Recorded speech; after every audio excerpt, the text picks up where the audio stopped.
এটা না এসব গালভরা নাম গালভরা অভিযান করছে চাইতে বাস্তবে পদক্ষেপ নিয়ে সেটা জনগণকে দেখিয়ে আস্থা অর্জন করতে হবে। এটা আসলে এভাবে কিছু হবে না। অপারেশন ডেভিল হান্ট এই জায়গাটা আমরা আলোচনা থামিয়ে বিরতিতে গিয়েছিলাম, ফিরবো আবারও সেখানে।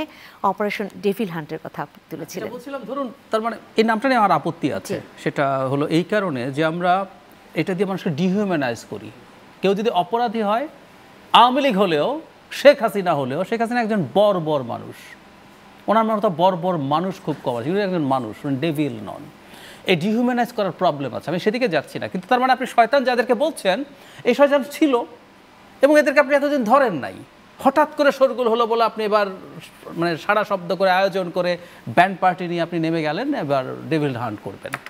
ঠিক একইভাবে আজকে সন্ধ্যার পর থেকে এসব হবে। তো এতদিন ধরে যে এত কিছু ঘটছে, সেটা দিয়ে যে সাত রবে আপনি নামবেন, সেটা নামলেন না কেন? এই প্রশ্নগুলো আসবে। এবং সন্ধ্যার পরও ঠিক কী হয়েছে, আমি তো আপনার এই চ্যানেলে আসার সময় দেখলাম, আমার কাছে খুব অনেক কিছু, অনেক মানে অন্তত ঢাকা শহরে যে রাস্তাটা দিয়ে আমি এসেছি, অনেক বেশি ভিজিবিলিটি আইনশৃঙ্খলা রক্ষাকারী বাহিনীর তো আমি দেখি নাই। আসলে ব্যাপারটা হচ্ছে এই, আমি যেটা খুবই বাজেভাবে বলতে চাই, এক ধরনের স্টান্ট তারা করছেন রাত 3টায় দেখানোর জন্য যে আমরা রাত দিন জেগে আছি, আমরা এরকম গাল ভরা সন্ধ্যার পর থেকে দেখবেন ডেভিল হান্টে নামছি। এগুলো, এই স্টান্টগুলো আসলে মানে আওয়ামী লীগের সময় দেখলাম, সরি টু সে, যে এইভাবে তারা কাজগুলো করছেন। আমাদের এই সরকার, এই সরকারকে আমরা হোল হার্টেডলি ধারণ করি, সাপোর্টও করি। আমাদের এই সমালোচনাগুলো হচ্ছে তাদেরকে রেকটিফাই করার জন্য। কিন্তু তারা যা করছেন, যেভাবে করছেন, এতে আসলে কিছু হবে না। একটা কথা মনে রাখতে হবে, আমাদের জননিরাপত্তার উপরে যে প্রশ্ন তৈরি হয়েছে, টেনশন তৈরি হয়েছে, আস্থাহীনতা তৈরি হয়েছে, সেটা অনেক বেশি খারাপ হয়ে গেছে সব কিছু, তা বলছি না, কিন্তু পারসেপশনটা তৈরি হয়ে গেছে বেশ কিছু বড় ভয়ঙ্কর ঘটনা ঘটার কারণে। এটা না এসব গালভরা নাম গালভরা অভিযান করছে চাইতে বাস্তবে পদক্ষেপ নিয়ে সেটা জনগণকে দেখিয়ে আস্থা অর্জন করতে হবে। এটা আসলে এভাবে কিছু হবে না।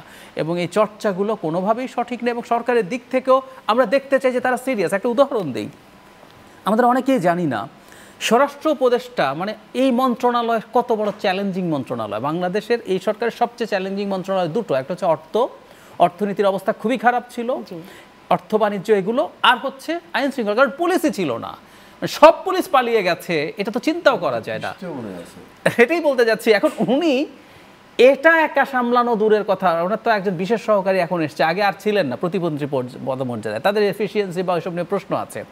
ওনার আরো 2-4 জন উপমন্ত্রী দরকার ছিল সামলানোর জন্য, অথচ ওনাকে কৃষি মন্ত্রণালয় দিয়ে রেখেছে। তার মানে আমি প্রশ্নটা করতে চাইছি, এই সরকার কি আদৌ সিরিয়াস? তারা কি জানে আসলে তারা কি করছে, কাদের ভাগ্য নিয়ে তারা কাজ করছেন? মানে কৃষিমন্ত্রীও কিন্তু উনি।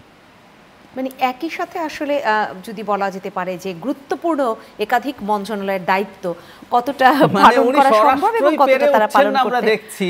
ওনাকে আপনি কৃষিও দিয়েছেন, এটা তো নিশ্চয়ই ওনার সিদ্ধান্ত না, এটা একেবারে সর্বোচ্চ পর্যায়ের সিদ্ধান্ত। তো এটাকে আপনি কিভাবে ব্যাখ্যা করবেন? তার মানে সরকার অ্যাজ এ হোল, মানে জনগণের এগুলো নিয়ে কি আসলে আদৌ কনসার্ন?